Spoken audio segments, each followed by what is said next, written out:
Hi. Half of a solution is simply understanding the problem better. Read the question very, very carefully. Half of a solution is simply understanding the problem better. Today is 24th of July 2022. Let us have a quick discussion of all these important topics. This is Telegram quiz. Every day in morning we are having 5 such multiple choice questions. Join our Telegram channel. Then this is quiz number 83. So the parliament उन सभी subjects पे legislate करती है जो union, state या concurrent list में नहीं है, that is residuary power. Article 253 में parliament can make laws on state list subject for giving effect to international agreements.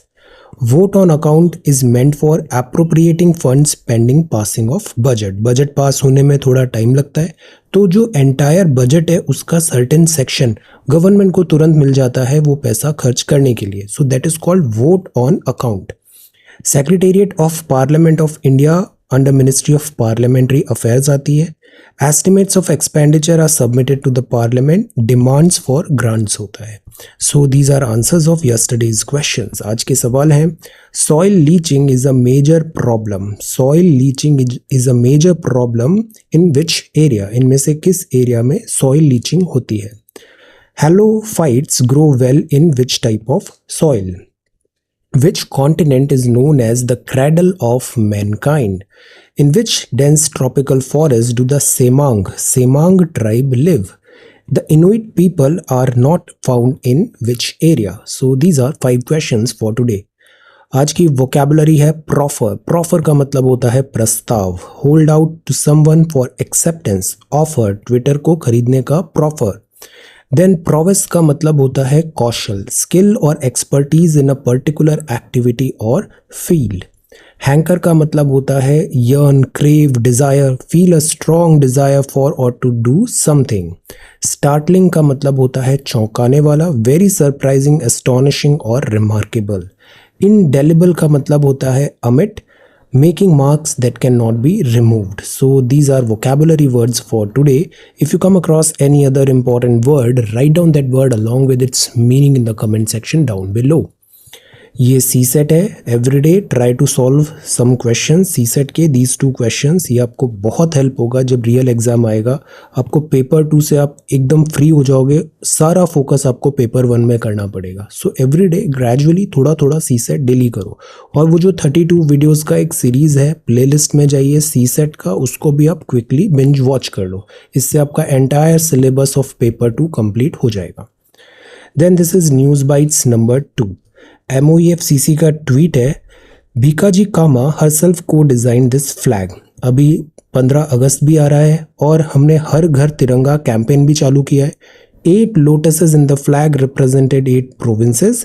3 stripes represented unity among all religions of India, and the tricolor also featured the words Vande Mataram written right in the middle. तो ये तिरंगा initially यहाँ पर ऐसे design किया था भीकाजी कामा ने। Try colour को हॉइस्ट किया था 1907 at Stuttgart in Germany. So this is from the archives. Now look at this beautiful bird. This is state bird of Assam. इसका नाम है white winged wood duck. Then this is Assam का state tree Hollong. This is Assam का state flower foxtail orchid. Then this is Assam का one horn rhinoceros. This is state animal. आज का सवाल है, बाल गंगाधर तिलक जी was the founder of Indian home rule league. ये सही है या गलत है? बूझो तो जाने। सो ये है news bytes number 24। 24th of July आज के 2 सवाल है। कल मेंस क्लास में भी हमने डिस्कस किया था। Ethics constrain while values motivate. Ethics constrain while values motivate, इस पे कमेंट तैयार करिए। What do you understand by nationalism and regionalism? Do you think both are in conflict with each other? ये भी बहुत अच्छा सवाल है। Try to frame this answer. और इस आंसर को within the syllabus रह के हमें तैयार करना है। ओके, सो आंसर्स आप पेपर में लिखो जैसे नॉर्मल पेपर में लिखते हैं, और उसको इस वेबसाइट में जाके अपलोड करो। सी जैसे 21st 22nd को इस दिन हमारे ये 2 सवाल थे। Every work has got to pass through hundreds of difficulties before succeeding and life doesn't make any sense without interdependence. We need each other and the sooner we learn that it is better for us all. आपने बहुत अच्छे answers लिखे हैं। इसी तरीके से आपको answers लिखने हैं और उसको सबमिट करना है यहाँ पे। ओके, शेयर, जब हम अपना वर्क पब्लिकली ऐसे शेयर करते हैं तो सबसे ज़्यादा जो फ़ायदा होता है ना वो खुद को होता है। सो शेयर, नॉलेज इज़ समथिंग, जितना शेयर करते हो उतना ही बेनिफिट होता है। सो दिस इज़ सपना। अब देखो सपना ने कितना अच्छा आंसर लिखा है। This is so neat and clean. यहाँ पर नाम लिखिए, डेट लिखिए और यहाँ पे आप 2023, because you know if you are from 2022, इस बार मेंस लिख रहे हैं तो आपका एवेलुएशन अकॉर्डिंगली होगा। फॉर 2023 अकॉर्डिंगली होगा। सो द पॉइंट इज आप यहाँ पे अपना कोर्स का दिस ईयर भी लिखिए। अब देखो यहाँ शब्दों को बताया, इंटरडिपेंडेंस क्या होता है और फिर इसके वेरियस एग्जाम्पल्स बताए। जैसे देखो ये कितना अच्छा एग्जाम्पल है। तो एथिक्स का मतलब भी यही होता है आपने कितना समझा उसे, आपने उसे कितना समझा। Ethics is a very personalised subject. Okay, so with in the syllabus रह के और बिना फोर्सफुल रहे हमें ऐसे ज़्यादा से ज़्यादा एग्जाम्पल्स लिखने हैं, कोट्स लिखने हैं, थिंकर्स लिखने हैं और अपनी अंडरस्टैंडिंग्स लिखनी है। Very good Sapna. Palika, this is again so good. See कि ये होता है, see the writing, this is so good. Gandhi ji, Thomas Edison, BR Ambedkar जी।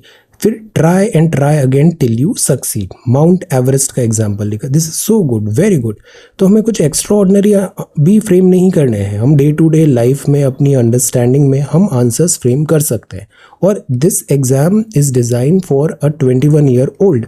तो अब 21 ईयर ओल्ड का जो माइंडसेट होता है, 21 ईयर ओल्ड की जो मैच्योरिटी होती है, उस लेवल का भी अगर आप लिखते हो, एग्जाम्पल्स साइट करते हो, वो आपके अगेंस्ट नहीं जाएगा। Okay, it is not like कि आपको बहुत ज़्यादा हाई फाई एंड दिस बहुत कॉम्प्लेक्स एग्जाम्पल्स लिखने हैं। नो, सिंपल चीज़ें लिखो, ये आपको रिवॉर्ड करेगी। जैसे ये सेकंड है ना, इंटरडिपेंडेंस के बारे में बताया। See, so this is so good. जो मैं प्राइमरली आप सबसे चाहता हूँ कि आप लिखो, कीबोर्ड वॉरियर नहीं बनना है, बातों के वॉरियर नहीं बनना है। लिखो, राइट आंसर लिखित रूप में दो। This will help you a lot. Okay, और उसको सबमिट भी करो, शेयर करो। मन से ये डर निकालो कि वर्क शेयर करना है, लाइक जो एप्रीहेंशन है उसको दूर करो। Share your work. Okay, so this is really good, very good. So this is very good Palika, I am so happy, wonderful. Amit Kumar, this is again really good. See कितना अच्छे से 1 पैराग्राफ पे परसीवरेंस लिखा, फिर लर्निंग बताया, very nice. Gandhian, Vivekananda ji, फिर एक optimistic note पे एंड किया, एक्सीलेंट। अब देखो ये कितना अच्छा स्टाइल है, सारी वैल्यूज, एथिक का सिलेबस आया। This is really good. Scientific development etcetera, good. So syllabus के विद इन रहना है। Shivani, this is again really good. See the hand writing in this presentation of this copy, so nice. This spacing कितना अच्छा है, सब आसानी से पढ़ने में आ रहा है। अब देखो कितने वेरिड यहाँ पे एग्जाम्पल्स लिखे हुए हैं। Understand, this is really good. तो ये सब्जेक्टिव होते हैं, अपना अंडरस्टैंडिंग, अपना टैलेंट दिखाओ। This is importance of interdependence, heritage, scientific development, democracy, digital, modern values, security and growth. Wonderful. Ratna Priya, this is again really good. अब देखो हिंदी में भी ये लिखा है, you can do that. Perseverance है, महात्मा गांधी जी, गौतम बुद्धा, थिंकर्स बताए, डिफिकल्टीज बताया और एक टेक लिया कि डिफिकल्टीज ओवरकम हो सकती है। Thakur, this is again so nice. See writing excellent, very good. Perseverance क्या होता है? तो सी हम जितना लिखते हैं उतना ही सफाई आती है, उतना ही हमारी लैंग्वेज रिफाइन होती है। So the idea is right and right and right more. Very good. Idea of freedom, इससे हमारा स्पेलिंग भी ठीक होता है, ग्रामर भी ठीक होता है, कंटेंट भी एनरिच होता है। बहुत अच्छा कर रहे हो, keep it up. Then Ratna Priya, this is again so good. See these are the points, very good. एक पेज आई थिंक इसमें मिस हो गया है, ऑल राइट, नहीं यहाँ से स्टार्ट हुआ है ये। ओके, सो लाइफ में इंपॉर्टेंस ऑफ इंटरडिपेंडेंस बताया आपने, वेरी गुड। आर्टिकल पॉलिटी लिखा, वेरी नाइस। सुमन, आप बहुत अच्छे से काम कर रहे हो and you are doing really really good. ये पेजेस घूमने नहीं चाहिए, इसको आपको फाइल करना है। Very good answer. जैसे यहाँ पे एग्जाम्पल्स भी लिखे आपने, very good. Then second question भी बहुत अच्छा है, रेलेवेंस। तो हम सिलेबस के विद इन रह के जितना अच्छे से सोच सकते हैं वो हमें करना है, सिलेबस के विद इन रह के, वेरी गुड।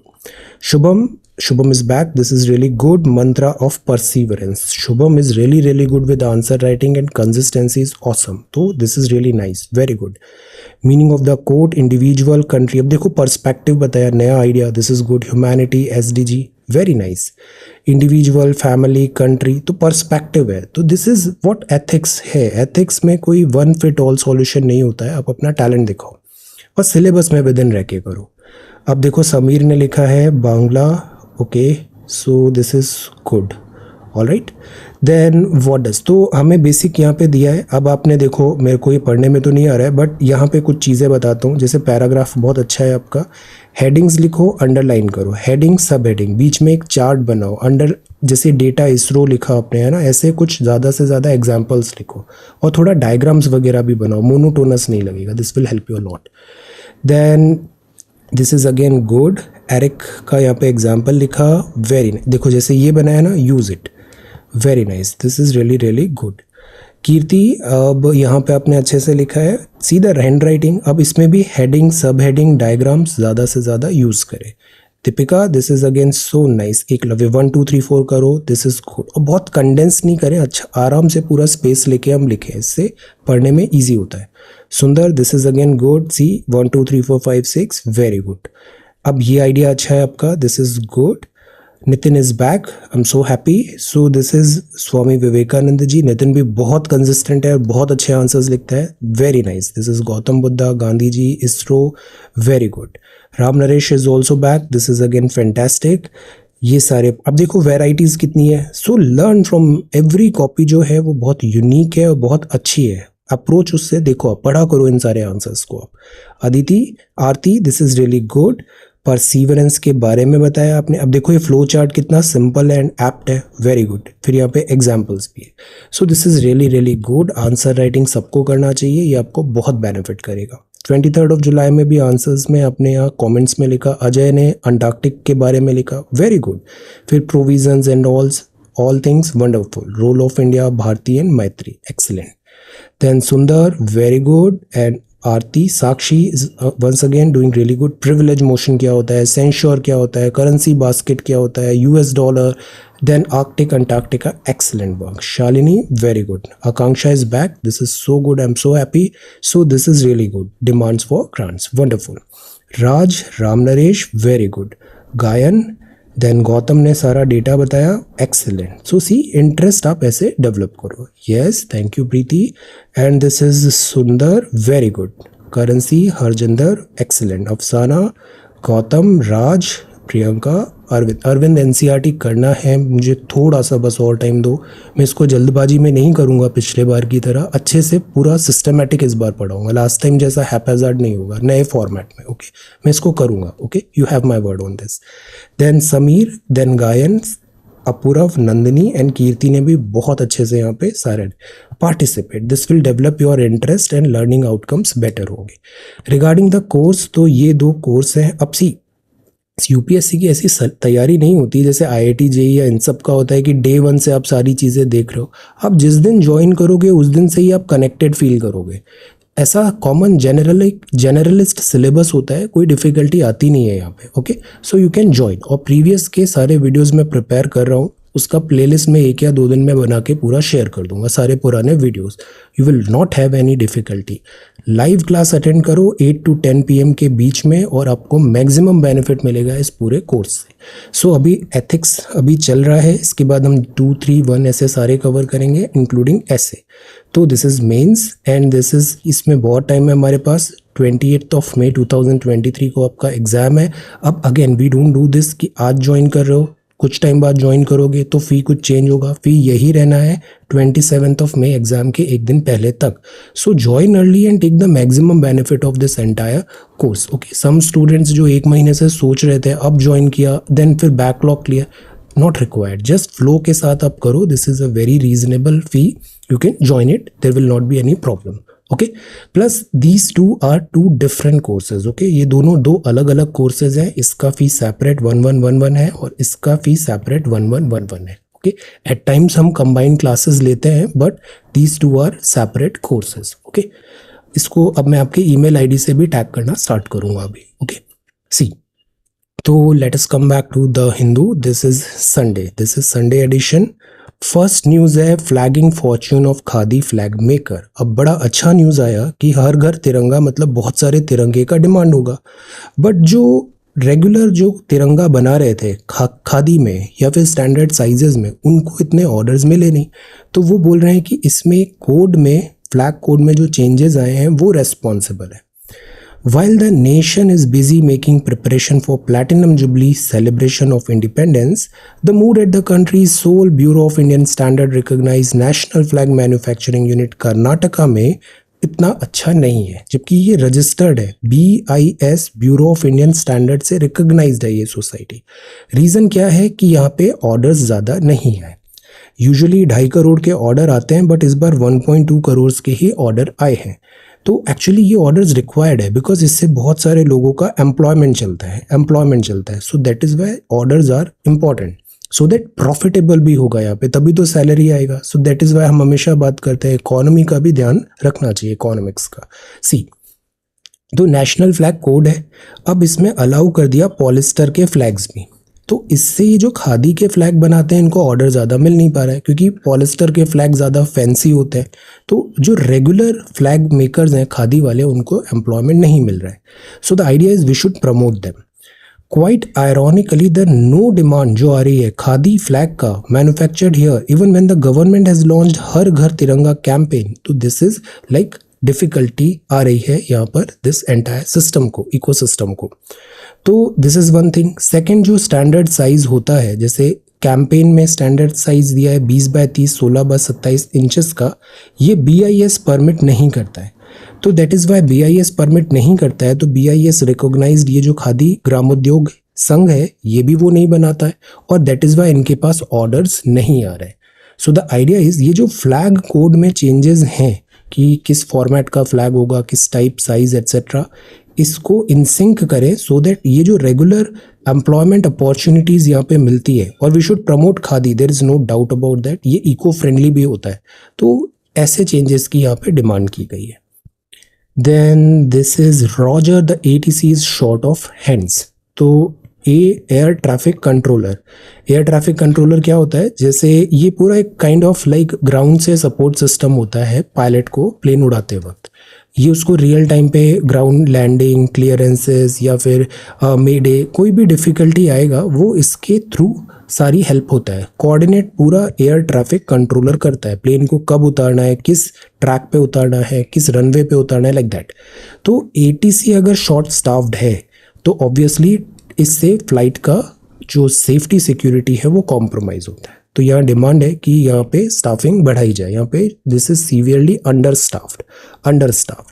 तो this is the ATC is short of hands. Short of hands मतलब स्टाफ कम है, वर्किंग हैंड्स कम है यहाँ पे.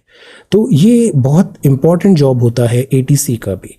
जैसे मैं आपको हमेशा बताता हूँ कि जो अक्सर दिखते हैं हीरोज़, फॉर एग्जांपल एयरफोर्स में जो पायलट है वो काइंड ऑफ पब्लिक आई में रहता है कि पायलट ने ये किया, दिस एंड दैट. बट क्या वो पायलट इंडिपेंडेंट होता है? नो. पायलट के कोऑर्डिनेशन में उसका एक ATC जो रहता है, एयरफोर्स का जो सेंटर होता है, वो उसको कोऑर्डिनेट करता है. वो कोऑर्डिनेट करता है, मैसेजेस देता है, दोनों इन सिंक रहते हैं, तब जाके पायलट डिलीवर कर पाता है. तो फौज में भी ऐसा होता है. Infantry is not one thing, पीछे आर्टिलरी भी चल रही है, लॉजिस्टिक्स भी चल रहा है, R&D भी चल रहा है. ये एक पूरा टोटलिटी होता है और हर पार्ट का इंपॉर्टेंट रोल होता है. So ATC is also very very important, should not be compromised. House bids farewell. तो ये आप हमारे राष्ट्रपति प्रेसिडेंट रामनाथ कोविंद जी को यहाँ पर फेयरवेल दिया, फॉर्मर फेयरवेल. तो हमारे नए राष्ट्रपति अब कौन है, उनका नाम बताइए. ये हमारे फॉर्मर प्रेसिडेंट रामनाथ कोविंद साहब हैं. ओके. तो हाउस बिड्स फेयरवेल. अब जो प्रेसिडेंट होते हैं ये पार्ट होते हैं पार्लियामेंट के. पार्लियामेंट के क्या प्रेसिडेंट पार्ट होते हैं? यस और no. Answer is the president of India is part of Indian parliament, yes और no. So this is there. अब मंकी पॉक्स को पब्लिक हेल्थ इमरजेंसी डिक्लेयर किया गया है. इस वर्ड से हमने काफ़ी पहले, जब when we started in 2020, every day ये न्यूज़ हम पढ़ते थे कि WHO COVID-19 को public health emergency of international concern क्यों डिक्लेयर नहीं कर रहा है, इतना टाइम क्यों लग रहा है, what is the role of this Wuhan lab of China. तो ये बात है जनवरी फरवरी 2020 की, when we started newspaper making videos. So the point is similar अब मंकी पॉक्स में भी आ रहा है. Monkey pox is public health emergency अभी डिक्लेयर कर दिया गया है. पैनिक नहीं करना है, बट अगेन इंटरनेशनल कंसर्न का इसको हेल्थ इमरजेंसी डिक्लेयर किया है. Pandemic okay. तो एक्स्ट्रा ऑर्डिनरी इवेंट बता के डिक्लेयर किया है. लेट अस सी. दो वर्ड होते हैं, एक होता है पैंडेमिक, दूसरा होता है एपिडेमिक. दोनों में डिफरेंस क्या होता है? Tell. So this is there और this is page number 2. Waste to art park है ITO पे to commemorate freedom struggle. This is really good. Waste to art, जो वेस्ट मटेरियल है उससे एक पार्क बना के आर्ट बना दिया. Scrap materials. ऐसे ही एक चंडीगढ़ में पार्क है, उसका नाम बताइए. वो भी कुछ मिलता जुलता इसी से इंस्पायर्ड है, और उसके आर्किटेक्ट का भी नाम बताइए. Waste to art park. Khadi units in a tangle as cost rise, material are sparse. Now this is the problem. Cost of operation is high. Cost of operation. So that is why deliver करना difficult होता है. Khadi units. Input cost बढ़ जाती है तो output cost मतलब selling price भी बढ़ानी पड़ेगी. CP बढ़ गया तो SP भी बढ़ेगा, बिकॉज प्रॉफिट तो रखना है, सर्टेन प्रॉफिट. SP ज़्यादा होगा तो कॉम्पिटिटिवनेस कम हो जाती है, और फिर इन्फ्लेशन का भी टेंडेंसी रहता है. So this is that. Then Kerala researchers detect fungal disease in jackfruit. ये जो जैक फ्रूट है ना, ये बहुत न्यूट्रिशियस होता है. इसको हिंदी में बोलते हैं कटहल. इसका वैरायटी ऑफ डिशेस बनती है, अचार भी बनता है, सब्जी भी खाते हैं, so many dishes. So this is jackfruit. Usually ये काफ़ी रोबस्ट होता है, इन्फेक्शन वगैरह होता नहीं है इस फ्रूट को, फॉर से फंगल इन्फेक्शन एट्सेट्रा. बट अभी कुछ केसेस मिले हैं केरला में जहाँ पर इसमें फंगल इन्फेक्शन पाया गया. तो दिस एक फंगस है, फंगस का नाम है एथिलिया रोफ्सी. तो जैक फ्रूट में ये फंगस मिला है, डिटेक्ट हुआ है. कॉज बहुत बड़ा कंसर्न नहीं है यहाँ पे, बट ये एक मेजर थ्रेट हो सकता है सेवरल क्रॉप्स को. ये यहाँ पे वार्निंग आया है. ये सॉइल बोर्न फंगल पैथोजन है. पैथोजन मतलब disease causing agents. Wide host range है इसका. कमर्शियली कल्टिवेटेड क्रॉप्स में भी डिफरेंट फैमिलीज के नाम से मिलता है. तो दिस इज जैक फ्रूट जो है वहाँ पर ये डिटेक्ट हुआ है. ये कुछ इस टाइप का फंगस बन जाता है. ऐसे ही जो कॉटन होता है ना, उसका भी जो बड होता है, कॉटन का बॉल होता है, उसमें भी फंगस लग जाता है या फिर इन्फेक्शन हो जाता है. तो हम एक बनाते हैं BT cotton. What is BT cotton? Tell. क्या BT कॉटन सक्सेस है या फेलियर है? ये बड़ा सब्जेक्टिव टर्म है, आप क्या सोचते हो? टेल. BT कॉटन मतलब genetically modified crop. Is it a success और इज इट अ फेलियर, या फिर मध्यम मार्ग? Shutters open. तो ये वाटर आ रहा है Srisailam dam. This is Srisailam dam, Andhra Pradesh में. Shutters open. कलिंग का मतलब होता है कि जो एनिमल्स हैं उनको सिस्टमेटिकली किल किया जा रहा है. जैसे बर्ड्स में अगर एवियन इन्फ्लुएंजा मिला, फ्लू मिला, तो हम बर्ड्स को कल करते हैं, पोल्ट्री को कल करते हैं. तो ऐसे ही पिग्स को भी कल किया जा रहा है, बिकॉज यहाँ पर अफ्रीकन स्वाइन फीवर पाया जा रहा है. Then this is beaming capital. ये है night street, New Delhi. This is so beautiful. Azadi ka Amrit Mahotsav, 75th independence of the country. और इंडस्ट्री का टैग भी मिल गया है राजस्थान टूरिज्म को अब इंडस्ट्री का टैग मिल गया है. राजस्थान में टूरिस्ट पोटेंशियल बहुत है, हेरिटेज है यहाँ पे, फोर्ट्स हैं, कल्चर इज सो वाइब्रेंट. तो this is Rajasthan. Plus geographically भी ब्लेस्ड है. थार डेजर्ट है यहाँ पे, अरावली है, सो मेनी ब्यूटीफुल प्लेसेस. तो इसको फिलिप मिलेगा. पैंडेमिक में वैसे भी टूरिज्म इंडस्ट्री काफ़ी हिट हुई है, तो इंडस्ट्री का टैग मिलने से क्या होगा? पॉलिसी रेगुलराइज होती है. There are so many benefits जो मिलते हैं यहाँ पे. स्ट्रक्चर्ड वे में जो टूरिज्म है ये ग्रोथ डेवलपमेंट हो पाती है. इससे पहले राजस्थान में कुछ शहर है, जैसे जयपुर है, यूनेस्को ने उस शहर को भी रिकॉग्नाइज किया था. जयपुर. ऐसा एक और शहर है जो यूनेस्को सिटी रिकॉग्नाइज्ड है इंडिया का, उसका नाम क्या है? यूटेल. तो intangible cultural heritages. Then this is the air traffic, and this is page number 8. Any country can use CoWIN free of cost. तो again this is CoWIN मतलब वैक्सीनेशन से रिलेटेड सारा डेटा रख रहा है. CoWIN पोर्टल हमने इसको open source भी कर दिया था. CoWIN अब कोई भी कंट्री यूज़ कर सकती है, तो हम इसको प्रोप्राइटरी नहीं रख रहे हैं. तो दिस इज़ दैट. जैसे MOU गुयाना के साथ साइन हुआ, हेल्थ केयर के लिए वो इस ऐप को यूटिलाइज कर सकती है. सिमिलरली जो हमारा UPI का मॉडल है, ये भी एक बहुत एक्सेलेंट मॉडल है. Step by step. ये क्या है? पैडी सीडलिंग है. टेरेस फील्ड है। अब देखो टेरेस कैसा होता है, ऐसा होता है terrace, this is like terrace. तो ये ढलान है, स्लोप है, देखो इस पिक्चर को, ये स्लोप है और यहाँ पे टेरेस फील्ड है। कहाँ पर है, मेघालय में। ये सॉइल इरोजन को चेक करता है, ये स्लोप्स में होता है। ये area flattened steps to grow crops, covering the area with flattened steps to grow crop. एक स्टेप आया, फिर यहाँ क्रॉप डाला, फिर एक स्टेप आया, फिर यहाँ क्रॉप, ऐसे होता है। तो इसको टेरेस कल्टीवेशन बोलते हैं, terrace cultivation, step by step. Remember, इससे 2-3 बार सवाल आ चुके हैं, PYQ में हमने देखा था। This is bat habitats in south western Ghats lie mainly outside protected area. सबसे बड़ी प्रॉब्लम क्या होती है, टाइगर पार्क ये डिसाइड किया हमने, अब टाइगर बोलता है मुझे यहाँ रहना ही नहीं है, वो उसके बाहर घूमता रहता है। तो द आइडिया इज, ये तो एक प्रॉपरली डिमार्केट होना ज़रूरी है टाइगर पार्क को, रिजर्व को। सेकेंड, ये जो एरिया है यहाँ पर उसका कंजर्वेशन आउटसाइड प्रोटेक्टेड एरिया भी इंश्योर कराना चाहिए। अब जैसे ये बैट्स है, तो वेस्टर्न घाट्स में प्रोटेक्टेड एरिया डिक्लेयर किया, बट ये उस एरिया में नहीं रहते, कहीं बाहर जाके ऐसे जस्ट स्टे करते हैं, रोम करते हैं। अब देखो यहाँ क्या लिखा है, साउथ वेस्टर्न घाट्स में प्रोटेक्टेड एरिया है, बट एनिमल्स यहाँ से बाहर चले जाते हैं। तो कई बार poaching, meat, habitat loss, stigma भी होता है बैट्स को। जैसे जब से कोविड-19 हुआ है तो हम थोड़ा स्टिग्मा हो गया है बैट्स में। बैट्स वैसे भी reservoir of so many pathogens होते हैं, सो जूनोटिक डिसीजेस कॉज करते हैं, तो देयर इज अ स्टिग्मा। तो 6 मेजर बायोडाइवर्सिटी हॉटस्पॉट्स हैं, अगस्त्यमलाई, पेरियार टाइगर रिजर्व, अन्नामलाई, नीलगिरी, वायनाड, मुद्दुमलाई और ब्रह्मगिरी। यहाँ पर स्टडी किया और देखा कि ये बैट्स यहाँ रहते ही नहीं है, वो बाहर रहते हैं इससे।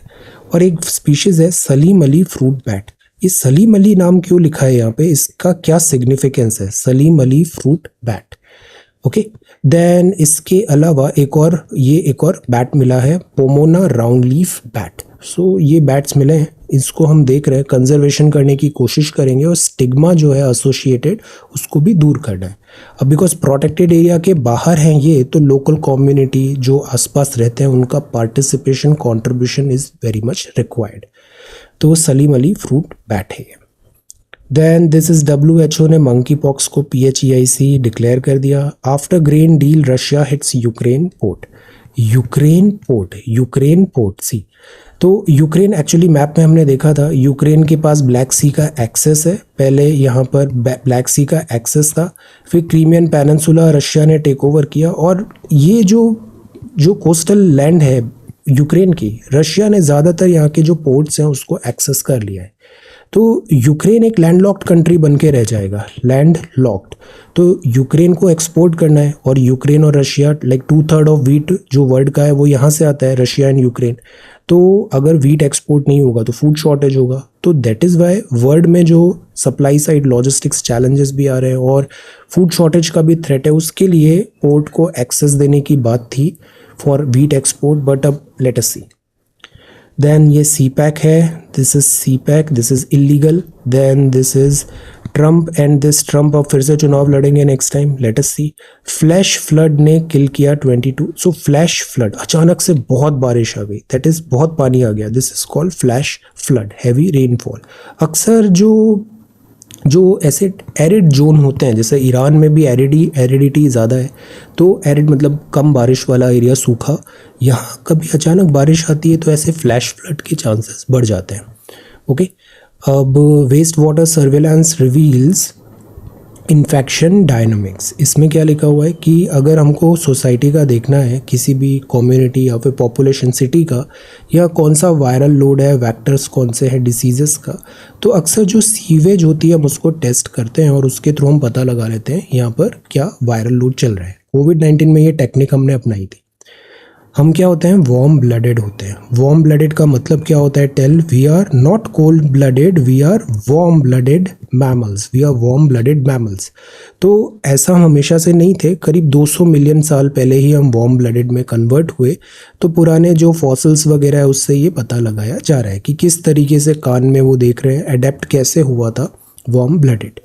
नेचुरल प्रोटेक्शन कतर में बताया, जिनको कोविड हुआ है तो कम से कम 16 महीने तक उनको थोड़ा इम्यूनिटी होना चाहिए। नो शॉक एब्जॉर्बर, यहाँ पर वुड पैकर है, दिस इज वुड पैकर। अब देखो वुड पैकर क्या करते हैं, वुड पैकर को हिंदी में क्या बोलते हैं, दिस इज वुड पैकर। तो ये ऐसा होता है, ये वुड है, लकड़ी, दिस इज पैकर। पैकर मतलब ऐसे हिट करता है, ऐसे यहाँ पे ऐसे हिट करता है। तो वुड पैकर इतना तेज़ी से हिट कर रहा है ऐसे 20 टाइम्स पर सेकेंड, तो इसके ब्रेन में शॉक नहीं लगता होगा, बट नहीं लगता है बिकॉज यहाँ पे प्रॉपर पैडिंग्स भी हैं और ब्रेन भी उसी के सिंक में मूव करता है 20 टाइम्स पर सेकेंड में। नेचर ने इसको ऐसे ही इवोल्यूशन के थ्रू बनाया है। So this is would packer. This is bird puzzle, तो एक इवोल्यूशनरी एनिग्मा है। डीएनए ने सजेस्ट किया birds closest relatives cranes and शोर बर्ड्स हैं। अब ये बर्ड्स कैसे बने? जैसे बर्ड्स क्या होता है, इनकी भी बॉडी ऐसे इवॉल्व हुआ, इनका लाइक वेट कम होता है, विंग्स होते हैं, है ना, एयर, तो उसके कारण ये फ्लाइट पॉसिबल हो पाया इनका, फ्लाइट। तो अगेन दिस इज इवोल्यूशन। इनका इवोल्यूशन कैसे हुआ? जैसे कुछ बर्ड्स होती है, होवरिंग बर्ड्स है, हमिंग बर्ड, हेलीकॉप्टर हमने इसी से इंस्पायर्ड होके बनाया, बायोमिमिक्स। तो ये किस तरीके से, हमिंग बर्ड स्टेशनरी होती है और फ्लैप कर रही है लाइक वेरी फ्रिक्वेंटली, सो बर्ड पजल। कुछ बर्ड्स होती है वो फ्लाइटलेस होती है, मतलब वो उड़ नहीं सकती, फ्लाइटलेस बर्ड। तो सबसे बड़ी फ्लाइटलेस बर्ड्स कौन सी है? एक दो नाम बताइए फ्लाइटलेस बर्ड्स। ओके, एक कोड भी है ना, if you can fly fly, but if you can not fly you can run. Ostrich can run super fast, but the idea is keep moving forward, या तो फ्लाई करके या run करके, but keep moving forward. Then rise and fall of cholera causing bacteria lineage, तो cholera के बारे में है। नई थेरेपी, नई मेडिसिन ढूंढे, मेडिसिन भी इवॉल्व होती है, पुरानी मेडिसिन, देन नए केमिकल्स कंपाउंड्स बनते हैं। दिस शुड बी ये जो R&D है ये कंटिन्यू होना चाहिए। देन ऑक्टोपस का टेंटेकल्स होते हैं, एलिफेंट की ट्रंक होती है, ह्यूमन का टंग होता है। जो एलिफेंट का जो है ट्रंक है, ये भी बड़ा ऑर्गन इस टाइप का है कि एलिफेंट इससे बहुत सारे काम करता है। ये बोनलेस मसल, इसमें अपेंडेजेस भी होते हैं, बट जो एलिफेंट होता है वो टेलीस्कोपिकली अपनी स्ट्रेच भी करता है दिस ट्रंक को, और उसको बेटर कंट्रोल भी कर पाता है। जैसे अब टिम्बर में हमने देखा था, लकड़ी ढोने में, जो पुराने टाइम पे टिम्बर में क्रेन्स तो होती नहीं थी, तो हम एलिफेंट्स के थ्रू टिम्बर लॉग्स को ऐसे कैरी करके मूव कराते थे for this transportation. So this is elephant. तो ह्यूमन टंग भी होता है। अब ह्यूमन टंग में ये इंपॉर्टेंट है, ये टेस्ट का हमें आइडिया देती है। ह्यूमन टंग स्पीकिंग में हेल्प करती है। ऑक्टोपस के भी टेंटेकल्स होते हैं जो हंटिंग एटसेट्रा मूवमेंट में हेल्प करते हैं। Okay, then farmer panel deadlock, इसमें जो हम पढ़ेंगे वो ये देखेंगे MSP क्या होता है। तो देखो MSP मतलब क्रॉप आपने लगाया, उस क्रॉप को कोई खरीदार नहीं मिल रहा है, तो सरकार बोलती है हम कम से कम 100 रुपये से पर क्विंटल, 400 रुपये पर क्विंटल हम गेहूं का देंगे, वीट मिनिमम। तो इससे एक अश्योरेंस मिल जाता है फार्मर को कि कम से कम 400 रुपये तो फसल का आ ही जाएगा क्विंटल के हिसाब से। तो दिस इज कॉल्ड मिनिमम, कम से कम सपोर्ट, सहारा देने के लिए प्राइस है। तो this is not a legal matter, this is like a policy. तो this is MSP, minimum support price. तो ऐसे सरकार 22 एग्रीकल्चरल क्रॉप का डिक्लेयर करती है। Fair and remunerative price sugarcane का सेपरेटली होता है। एक बॉडी है CACP, commission for agriculture cost and prices. ये पूरा एनालिसिस करती है कितना इनपुट लगा होगा, कितना पैसा और लगा होगा, कितना मिनिमम इसका सपोर्ट प्राइस रखना चाहिए, सबका कंसिडर करके CACP ऐसा नंबर पे आती है। फिर एक cabinet committee of economic affairs होती है जो फाइनल अप्रूवल भी देती है। तो 22 में से जैसे 14 खारिफ है, ज्वार, बाजरा, मेज, पैडी, रागी, तूर, मूंग, उड़द, ग्राउंडनट, सोयाबीन, सनफ्लावर, कॉटन, और फिर राबी क्रॉप में है क्या है, वीट, बार्ली, ग्राम, मसूर, मस्टर्ड, एंड कमर्शियल क्रॉप में है क्रॉप, जूट एंड कोपरा। ये नाम याद रखिए, ये पूरा मैंने यहाँ पे स्क्रीनशॉट लगा दिया है, एक रफ आइडिया आपको होना चाहिए। जैसे कि पैडी का मतलब चावल का 2000 रुपये है पर क्विंटल से, है ना। सो this is important, okay, this is important MSP। और ये भी याद रहना चाहिए खारिफ क्या है और जायद क्या है। सी यहाँ पे कुछ खारिफ क्रॉप है, कुछ राबी है और कुछ कमर्शियल है, जायद नहीं लिखा है, kharif, rabi and commercial. Okay, फिर शुगर केन का अलग चलता है। So this is there, let us see. अब रशिया यूक्रेन डील है। Again Russia and Ukraine deal में क्या हो रहा है कि पीस का है, बात है, सी पोर्ट एक्सेस, ब्लैक सी का एक्सेस देने की बात है ताकि फूड सप्लाई प्रॉपर प्रोवाइड की जा सके। कंट्रोवर्सी GST पे, लेवी फूड पे, तो अभी GST पे 5% गुड्स एंड सर्विसेज टैक्स लगेगा। फूड आइटम ग्रेन्स जो प्री पैक्ड है, जिसको लेबल किया गया पर if they are not branded, जैसे curd, lassi, buttermilk, puffed rice, इन सब पे भी GST लग गया। अब बात यह है कि ऑलरेडी महंगाई बढ़ रही है, इन पे भी अगर टैक्स लगेगा तो लाइक महंगाई और बढ़ सकती है। How will Supreme Court ruling on abortion impact women? Now this is a very sensitive topic. अभी USA ने भी एक वहाँ की फेडरल कोर्ट ने डिसीजन लिया था कि दिस अबॉर्शन जो होगा वहाँ पे दिस लाइक अलाउड नहीं होगा। अब इसके बहुत सारे मायने हैं। इंडिया का जो लॉ है, इंडिया इस मामले में बहुत प्रैक्टिकल और रीजनेबल और दिस लिबरल है। इंडिया में जो अभी बात है वो है medical termination of pregnancy act. इसमें 20 वीक्स का एक टाइम होता है। इस टाइम पे आप this abortion is possible, but the point is there are certain cases जिसमें से जो मदर है उसकी लाइफ को प्रॉब्लम हो रहा है, रिस्क में आ रही है, या फिर अगर वहाँ पे जो बेबी है वो लाइक अगर उसको कैरी नहीं करना है, ये मदर का डिसीजन है, तो उसको रेस्पेक्ट करना चाहिए यहाँ पे। सो द पॉइंट इज यहाँ पर दिल्ली हाई कोर्ट ने एक डिसीजन लिया और फिर उसको ओवरकम किया सुप्रीम कोर्ट ने, और सुप्रीम कोर्ट ने यहाँ बहुत अच्छा एक पॉइंट भी कहा है। जैसे ये जो एक्ट आया था यहाँ पर पार्टनर वर्ड यूज़ किया था, पार्टनर, तो द आइडिया इज पार्टनर। तो ये जो एक्ट है ये बहुत ब्रॉड हो जाता है। As per the MTP Act, all women are allowed to get a medical termination of pregnancy before 20 weeks. Certain categories of women are allowed to have an abortion between 20 and 24 weeks. इसमें आता है survivor of rape, minors, married women whose relationship status has altered during this period. तो अगर relationship status is altered during this period and then mother is deciding कि इसको अब continue नहीं करना है, तो that should be respected. So Supreme Court ने expansion किया of the law to include unmarried women as well. तो इसमें married plus unmarried women as part of the MTP Act. तो अगर ऐसा कोई सिमिलर कंडीशन है कि वहाँ पे हस्बैंड की जगह अगर पार्टनर है एंड फॉर सम रीजंस अगर वो सेपरेट हो रहा है, तो देन फोर्स्ड यहाँ पर नहीं होगा, ऑप्शन होगा वहाँ पे कि इस ड्यूरेशन में डॉक्टर्स एडवाइस के through this will be allowed.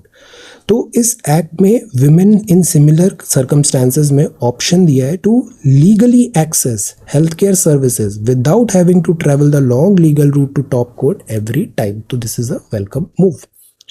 तो सुप्रीम कोर्ट ने यहाँ पे ये डिसाइड किया। ऑलराइट, सी, तो द आइडिया इज कि जो लॉ होते हैं उसका ऑब्जेक्ट एंड स्पिरिट को फॉलो करना चाहिए, और एक जो कंपैशन यहाँ पे दिखाना चाहिए वो भी लेटर एंड स्पिरिट में पूरा उसको इंक्लूड करना चाहिए। ओके, सी, यहाँ पे पॉइंट लिखा कि 2021 का अमेंडमेंट था, वहाँ पे वर्ड पार्टनर लिखा था instead of husband. So exhibiting the intention, what is the intention of the law of the land, कि ये है इंटेंशन ऑब्जेक्ट इन स्पिरिट में कि जो मदर का हेल्थ एंड दिस केयर है उसको कॉम्प्रोमाइज नहीं हो। सो दैट इज वाई ये जो सुप्रीम कोर्ट का हाई कोर्ट को ओवरकम करते हुए ये नया रूलिंग है। Okay, then this is Saudi, and this is business. Rising natural fiber demand boost for farmers and continental automotive. This is focus. This is our new president, the new president of India. And यहाँ पर news है Europe का। Europe में बहुत heat wave आ रहा है, उनके लिए 40 डिग्री बहुत हीट वेव होता है, इंडिया में तो कुछ भी नहीं होता 40 डिग्री, तो 40 डिग्री में ही इनको हीट वेव फील हो रहा है। England, UK, France, Spain, Portugal, इन सब में टेम्परेचर राइज हो रहा है। Climate change is the primary reason, और वाइल्ड फायर्स भी हो रहा है यहाँ पे, ड्राई वेदर है, क्रॉप लॉसेस हो रहा है, जो फूड बॉल है इटली का, यहाँ पर फूड शॉर्टेज होने लग जाएगा। पो रिवर है इटली में, तो एक्सट्रीम वेदर से यहाँ पर डिफ़िकल्टी हो रही है। UN secretary general Antonio Guterres ने भी कहा यहाँ पे कलेक्टिव एक्शन ज़रूरी है। सी, सच टाइप ऑफ सीन्स बहुत कॉमन होते जा रहे हैं यहाँ पे। क्रॉप हुआ, वाइल्ड फायर हुआ, देन दिस इज़ यहाँ पे लाइक उसको कंटेन करने की कोशिश की जा रही है, wild fire, and this is that. Okay, so climate change is a reality. Alright, so this is today's newspaper. Thank you so much for watching this video. Take care, study well, and be safe.